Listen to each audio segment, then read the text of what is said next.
Hello community, welcome to Maya today. This is our first show and the idea is to show you all the progress that has been done in Maya since 2022. So we're going to talk about Maya 2023. I'm going to show you all the latest stuff and I'm going to discover them as I'm showing them to you. So this is going to be awesome. We are live right now from the basement of the Autodesk building, where the main office, where actually, we're in the basement because that's where they decided to put us. It's not like the AutoCAD team on the 50th floor. No, we're in the basement, but we have a nice sofa that is being used by all the programmers. One after the other, they just take turn to take a nap there for like most of the day, because that's what programmers do. Apparently, they sleep a lot. That's what I've been told, so I don't know. So, Autodesk has a very nice way to show you the new stuff in the software. They put it into green brackets. So it's very easy when you go in the menus to see what is new and what is not. So this is what we're going to do, and we're going to start right now. So let me just resize this here so I can show you Maya. So if you look at it, looks like nothing. Well, not nothing, but looks like very little change, but you will see we're going to go through all the menus and we'll see all the changes that are happening in Maya. So if we go in the file menu, we can see, well, there's nothing in the file menu because, file is just open, save, so there's not much you can improve in there. So yeah, there's nothing in there. So let's take a look at the edit menu. Same thing. I mean, copy, paste, duplicate. There's not much improvement you can do there. So we're going to move on to the create. Oh, you can see now here we got something new. Create the universal scene description, USD. So that's where you can create stages for new layers and stages from files. And this is very cool if you do stuff that will go through Houdini, for example, to transfer stuff from Maya to Houdini. But very few people do this, and it's not mature enough yet. And it's working kind of, but it's a progress. It's at least it's there. We're not going to go through all the details because it would take too long, and this is not like a 5-hour show, right? Okay, so in the select, you can see that there's a new thing here, the USD section mode. So I guess you need to be in a mode to select either model, a group, an assembly, or the component, subcomponent, and this stuff. So that's a new thing that they added in the select menu. Okay, so let's keep going. Let's get into the exciting stuff. So in the modify, we have render orientation. So let's say I select this model here and I go into render orientation.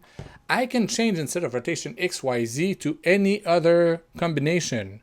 Well, somebody wrote in the comment, what about quaternion? Well, nobody does quaternion rotation, and it would be very, very hard to program. So it's maybe I will talk to the programmers, see if they can do it, but I doubt it's going to happen anytime soon.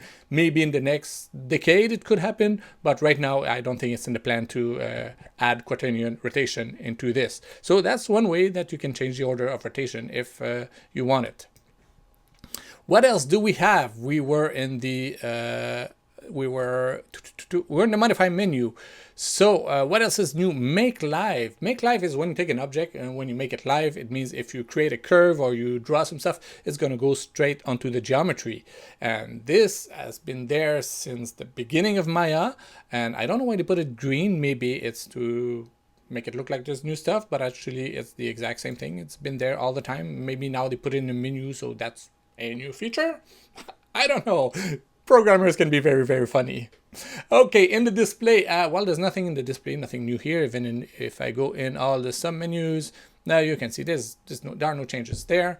Windows, what do we have in Windows? Oh, we have something new here, the Look Dev X Graph Editor. Now this is to create Material X materials. So I will create a new graph. And you see, I got these two materials here. Let's delete them. Let's start again. So if I want to create, let's say I want to create a Lambert shader. I got my Lambert here. It's not identified as a Lambert. So if I create a standard surface shader for Arnold, then I got a new shader and it's not identified either. So there's no way to know which shader is what. Is it a design flaw or is it a feature? It doesn't matter because we're not going to fix it, because this is the Autodesk philosophy. We just take stuff, we throw it in there, and we try it with a cube and a sphere. If it works, then we ship it. And stuff like that, well, just just deal with it. I mean, you're artists, but you are also very very intelligent people. You can figure this out by yourself. That's how we think at Autodesk. So this is probably never going to be fixed, but it's going to stay like this. Okay, because version 1 is a final version for everything that we do. So that was in the Windows. Now let's see what's new in the mesh. So we have retopologized. So we're going to take this, we're going to try it on this heavy geometry here, and we're going to try to see what it does. So retopologize. And get an error message. I'll just ignore it and continue. Now this is a live show, so I cannot go faster, but it's going pretty fast. You see it's already at 30%. Now it's at 50%, so you see it's doing something. It's pretty fast. It's not going to take that long. So we're just going to wait. We're going to wait until it's done. And in the meantime, I will look at the comments. It was at 60, now it's back at 33%. So in the comments, somebody asked, is there a way to do voxel remeshing? No, voxel remeshing, you don't know what you're talking about. Voxels is for smoke simulation. I don't know how it could be applied to models. That just doesn't make any sense. I assure you this is water in there. Oh, so it's done, and you can see that now. Oh, it improved the model because you can see now the mouth is open, and the topology is it's not that good, but I mean it worked on a sphere and it worked on a cube. So I guess this is what happened when they tried it. There's an unsmooth. Unsmooth. What does it do? So if you have a model that has been subdivided, you can go unsmooth, and it's gonna unsubdivide it, and now it broke the shader. I don't know why. I think it removed the shader on it while doing this. But it did it. And oh, I got another comment here. Somebody said there was a plugin to do this many years ago. It's about time it's in Maya. Well, you see, you had a way to do it, but now it's built in, so you're going to be happy. You won't have to deal with all these millions of plugins that you have to use to be able to, the millions of plugins you need in Maya to be able to make it functional. So let's keep moving, shall we? So there's nothing left here. Everything is all the same thing. Let's go into edit mesh. So edit mesh, there's nothing there because it was already, I think, pretty good. So they didn't touch the edit mesh. The mesh tools, there's nothing here. It's all the same thing as before. Mesh display, it's, no, I mean the display, what can you change about the display? I mean, you see it, you reverse it, you set to face. That's for the normals, and no, there's nothing there. A curve is a curve. I mean, it's hard to improve on a curve, so it stays like that. Same thing for the surfaces. I mean, you align your surfaces, you bevel. No, they were busy on other things, I assume. The deformers are all the same too, and for the UV editing, it's nothing new there. And generate, nothing changed there too. The cache menu, Alembic, and the CPU cache and geometry cache, which are all very similar but different. It didn't change because Alembic is Alembic. And Arnold, there are absolutely no changes in Arnold because we think it's perfect and there's no way to improve it. Okay, so let's go into, that was modeling, let's go into rigging. Let's see what's new in rigging. So skeletons, there's nothing in skeleton. The skinning is well known through the industry, so as being skinnable, and I don't think there was a way to make it better. Probably that's what I will assume. The deform, there's nothing in deform either. The constraints are all the same because they are, and control. Maybe in the submin, no, there's nothing there. Let's take a look in the animation, because Maya is well known in the industry for its powerful animation, and some of you will say that Autodesk and they bought Softimage, which was at the time known as the best animation software, and they would hope that it would take the features from Softimage and put them into Maya, and it didn't happen. They just killed it. They spent tons of money and they just killed it, because big companies can do that. They buy the competitor and it's gone. It's kind of funny, Okay, so let's see. In keying, this is nothing's changed here because keying is keying, and there's no way you can make keying better. The this one here, the playback. Well, playback is just play stop, and you can have. I improved the stop button, so they couldn't do anything here. Same thing for the audio. It's not like it's mastering software. It's just audio. So no. Visualize, there's nothing new here. Also for deformations, the deformations, everything is exactly the same as it was, and the reason for this is because Autodesk wants you to feel comfortable when you work in Maya, so you don't feel like there are so many new things, I'm completely lost in the software and I cannot work anymore because it's just too complicated. No, now you will feel at home because everything is the same as the previous version and the previous and the previous and the previous. You see, that's the strategy behind it. And it's not just marketing, it's they really thought about this. They had big meeting about that, and lots of notes. They took a lot of notes, and anyways, for deform, yeah, deform, we saw deform, there was nothing there. Constraint, it's all the same. So Mesh is another thing that Autodesk bought, and they just threw it into Maya and never touched it again. And the reason why they do this is because they probably fired all the people who developed it in the first place, and now they're stuck with it and they don't know what to do with it. Or the other guys quit because they had a better opportunity, let's say. This is the same thing. The cache is the same thing. So now let's go take a look in the FX. What's new in FX? So the end particles. The end particles were introduced in Maya in 2005, I think. And there's been a zero update on it because I mean, it works. I mean, you can have an emitter and it does emit particles, so why would you want to change it? It's the same thing. We don't try to optimize it. We just think the processors are going to be faster, and that's going to work this way. It's right thinking. The fluids didn't change either. There's nothing green there. It's the same thing. The end cloth and the end hair is the same thing, and the end constraints are the same because there's a limit in.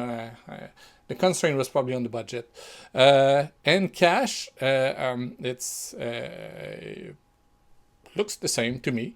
The fields and solver. Let's see what's doing the fields and solver. Okay, same thing again. And the effects, you can see you have some presets here. Well, they're not new. They're like 15 years old or something like this, and they look kind of. They are feature film ready. Yeah. These presets, they are like they are absolutely incredible. The shatter, it even shatters Maya when you run it because usually it crashes it. Mesh. Okay, we saw Mesh before, and rendering. Let's see what's new. What's new in rendering, and now that's going to be nice. Rendering, we have lighting. Well, actually, lighting, they cannot really do much in lighting because there's a directional light, a point light, an area light.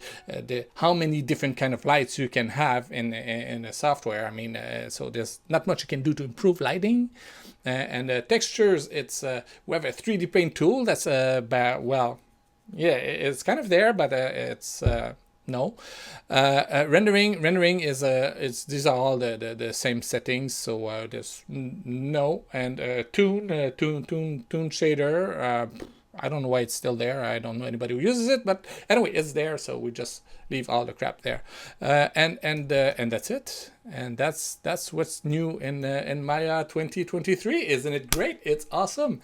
Now let's take a look at the questions because we have some questions. Okay, so you can see here, Maya 2023 is here. Maya Today Live 001. And let's see the questions that we have. So Blender Hater wrote, well, first of all, hello, how are you? That would be nice. Okay, it would be appreciated because, we work together in community, but anyway, it's okay. Is Maya ever going to have a geo node like in Blender? I don't know what Blender is, so I cannot answer your question. I wish I could, but I don't know. Next time, maybe you want to add a link to what it is so I can better understand what you're talking about, because right now I just don't know. Okay, Nerves Worshipper ask, hi Maya Bob. Now you see that's nice. Hi. And hi, Nerves Worshipper. I was wondering why we see so little changes in Maya in the last 15 years. I don't want to be rude, but I feel like Autodesk just abandoned us. I mean, I pay a lot of money for that software after all. Thanks from Texas. Okay, let me explain to you how it works. The thing is that Maya is in 95% of the VFX industry companies, and they are so well implemented that it's really, really difficult for these big shops to change to another software. So we have the monopoly. We have everything, and we just don't care anymore. I mean, why, as a company, we would like to spend money on something that's already there and they cannot get rid of us? I mean, it's genius business. So we just don't care. So we're there. We have the spot, and we don't care. That's how it is. Okay, let's keep going. I know better. Ask, hey dude, how are ya? I'm very good, thank you for asking. According to Autodesk annual report for 2022, they made 4.33 billion in revenue.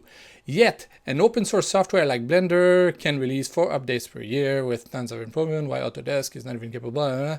2022, extrude and Z NURBS. I don't see a question there besides how are you? So this is for questions. I'm just going to skip. Sorry, I'm just going to skip to go to the next one because we are running out of time. And I need to do this in Mandarin after.